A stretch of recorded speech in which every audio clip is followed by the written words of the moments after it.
Ақкөл жайылма ұшқанда құс қанаты талатын Арқа өңіріндегі әдемі аймақ. Оны Әулиекөл деп те атайды. Археологиялық, рухани, шежіре деректеріне тұнып тұрған тарихи орталық. Талай дәуірді бастан өткерген аймақ бүгінде Ақкөл ауылдық округі деп аталады. Құрамына Ақкөл, Зеленая Роща, Жақсат атты 3 елді мекен енген. Оларда 1112 адам тұрып жатыр. Орта мектеп, дәрігерлік амбулатория, балабақша бар. Шөбі шүйгін, жері құтты атырап мал өсіруге ыңғайлы. Ауыл тұрғындары 14 мыңға жуық қарамал мен 12 мың жылқы өсіріп отыр.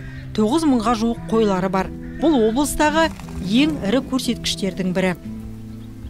Ақкөл ауылдық округінде 52 шаруа қожалығы бар. Соның бірегейі округке қарасты Зеленая Роща елді мекеніндегі Секербай уақит кәсіпкерлігі. Қожалық тұқымы азайып кеткен Ақкөлдің шұбар жылқысын көбейтуді қолға алған.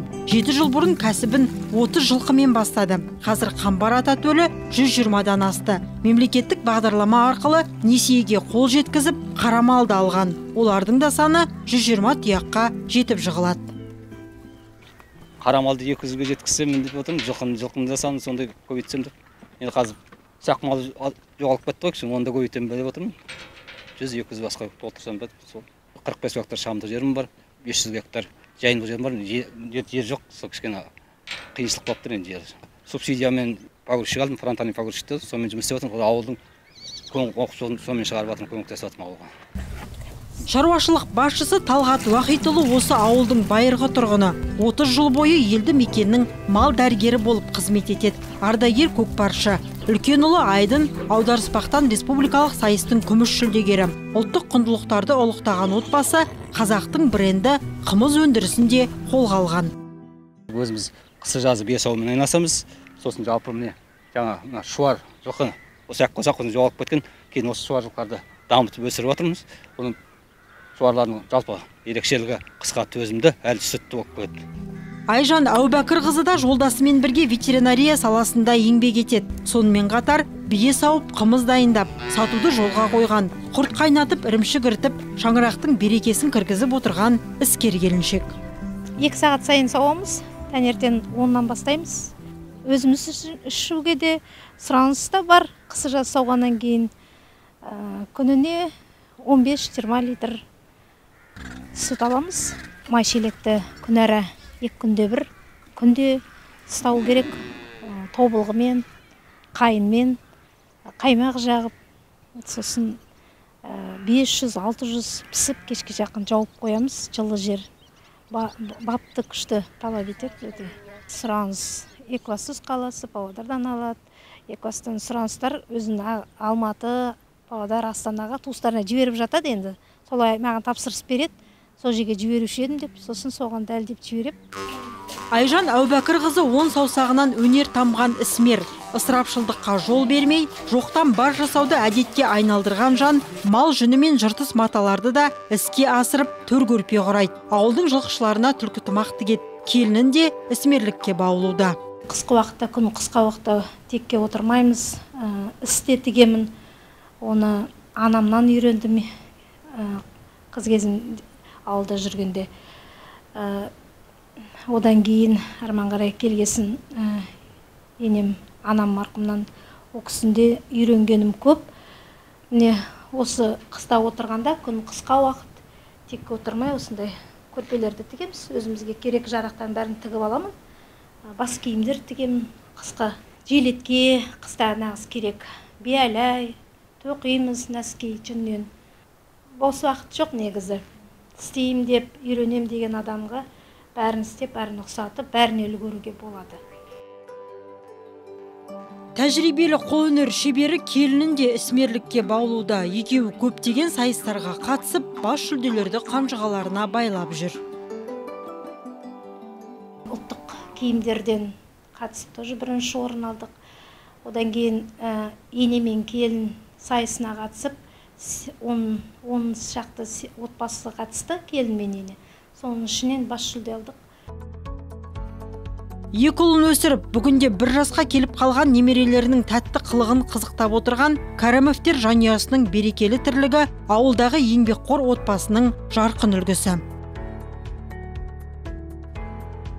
Ақкөлдегі тағы бір айтулы шаруашылық көкше. Ауыл азаматы Мақсұт Мұсабаев ашқан қожалық қазақы ақбас сиырларды өсіріп, көбейтуді жоспарлап отыр. 1800 гектар жері бар, оның 200-і шабындық, қалғаны жайылым. Қожалық меншігінде 4 трактор мен жүк машинасы бар. Биыл субсидия арқылы 9 миллион 300 мыңға техника сатып алды. Кәсібін кеңейту мақсатында өз қаражатына ауылдан 7-8 километр жерде қоражай мен үй салыпты. Енді біраз қаражат кетті оған. Енді соған әрмен қарай дамыту үшін енді мемлекеттен бір қолдау. Өйткені мен оны қалай деп айтып отыр, с нуля салдым. Жалпы мал ұстауға инфраструктураны өзім еттім. Соған біраз қаражат кетті. Енді сол дамытуға мемлекеттен енді естіп жатырмын. Анандай салған неге ақша бөлінеді екен. Ауылда жаңағы Ақкөл де үйім бар, мына қоражай мемлекет оценка жасағанда өте төмен бағамен оценка жасайды. Сол залог жағынан проблема. Мамандығы агроном, кеңес үкіметі тұсында еселі еңбегімен көзге түскен Мақсұт Молдайыұлының іске асырғысы келетін біраз жобалары бар. Ол үшін мемлекеттен қолдау қажет дейді еңбекқор шаруа. Келешекте бұл жерде овощное хранилище жалпы. Хотя бы 1-2 гектарға плодовый ағаш дейді ғой. Содан кейін бір 15 гектар картошка, сондай көкөніс егуге өте қолайлы, өйткені су жанымызда. Бұл елді мекендегі тағы бір шаруашылық тұрар. 2001 жылы ісін 120 жылқы, 150 сиырдан бастаған қожалықта қазір 3 мыңға тарта ірі қара бар. Ауылдың 8 тұрғынын тұрақты жұмыспен қамтып отыр. Қазіргі уақыттың өзінде 100 жылқы, 90 мал бордақылап, қалалық жәрмекеге апарып, жұма сайын сатып отырады. Жыл сайынғы техникаларын жаңарту, шөп шауы науқанында 8 трактор істейді. Мемлекеттен былтырғы уақытта 300 малға, қара малға арналған бордақылау анағын салды. 17 миллион сол үшін субсидия алынды. Жыл сайын осы шаруашылық 6 миллионнан 12 миллионға дейін қосымша субсидия шаруашылықтарын алып отырады.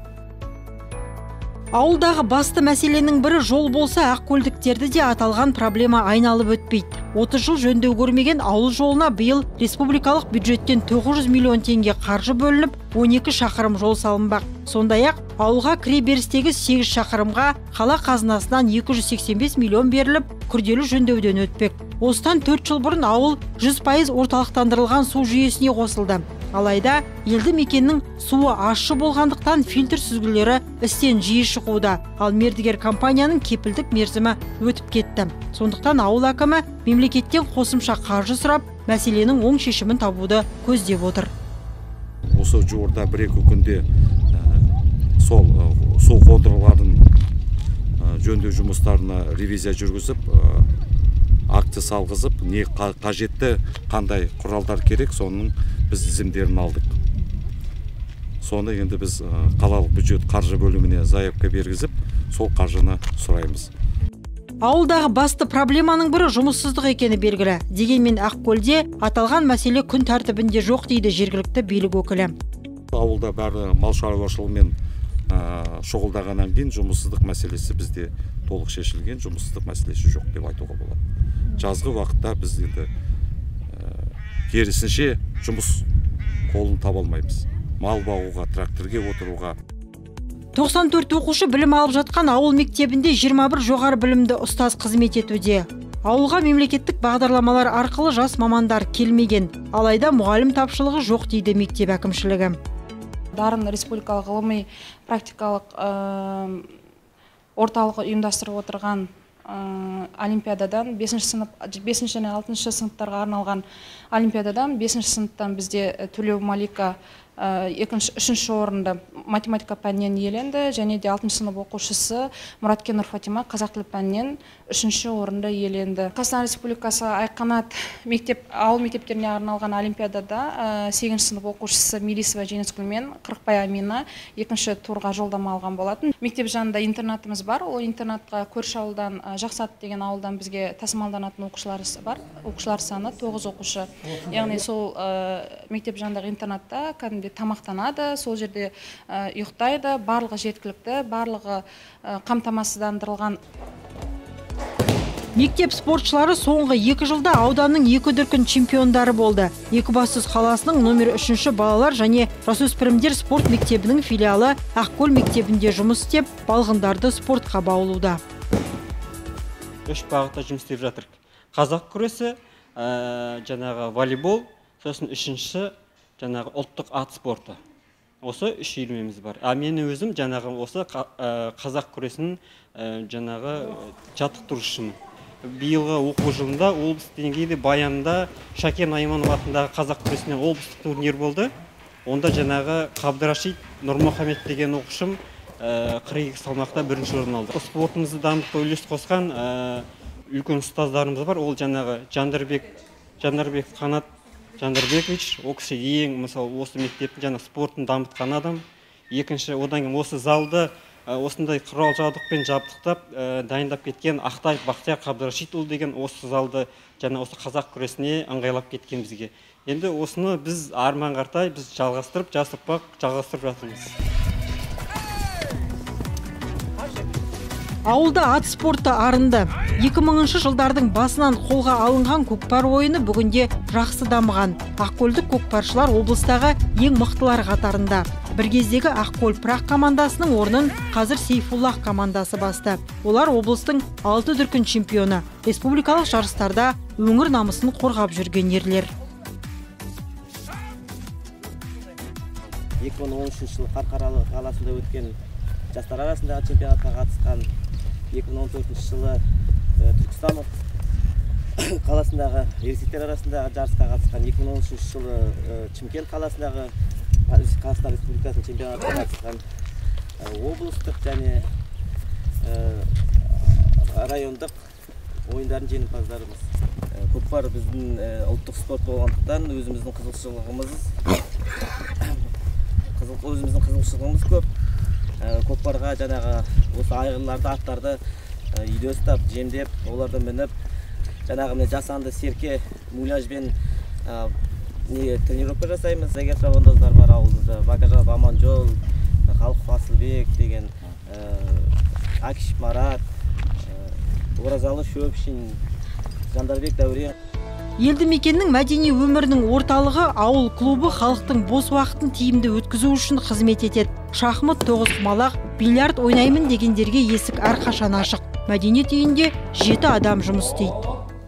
Қалалық, аудандық, облыстық, халықаралық сайыстарға қатысып тұрады. Мәнерлеп оқудан Сәулемай тобы бар. Сәулемай тобыда 2 адам дуэт болып жұмыс жасайды.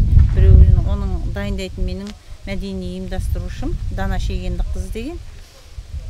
Сосын ауыл әуендерінде 8 бос отырған келіншектеріміз бәрі жұмыс жасайтын. Почтада істейді, акиматта істейді. Сондай келіншектермен жұмыс жасаймыз. Өзіміз ән жазамыз, қалаға барып фестивальдерге қатысамыз. Ақкөл ауылында белгілі діни қайраткер, көріпкел Ақкөл жайылма жерінде медресе ашып, мешіт тұрғызған қасиет иесі Исабек Ишан музейі бар. 2012 жылы Исабек Ишан атындағы қоғамдық қор салған. Мұражайда өңір тарихынан хабар беретін мәліметтер, Исабек Ишан мен оның ұрпақтары, заманымыздың соңғы әулиесі Жандарбек Қожадан қалған жәдігерлер сақталған. Аллаху акбар! Азан шақырылып, 5 уақыт намаздың дауысы естіліп тұратын жаратқанның жердегі үйі ауыл мешіті де Исабек Ишан атында. Киелі орданы 2000 жылы ағайынды Тасболат пен Бекболат Абуғожиновтар салып берді. Әулиелі кісінің атымен салынып атқаннан кейін бұл мешіт өзі 60 күнде бітті. Бізде ауыл азаматтары орта буын және мына кейінгі жас ұрпақтан осы намазға ораз айларында келіп дәріс алады. Табиғаты бай, көркемде қасиетті өлке Ақкөл аймағының бүгінгі тыныс-тіршілігі мен шаруашылығы осындай.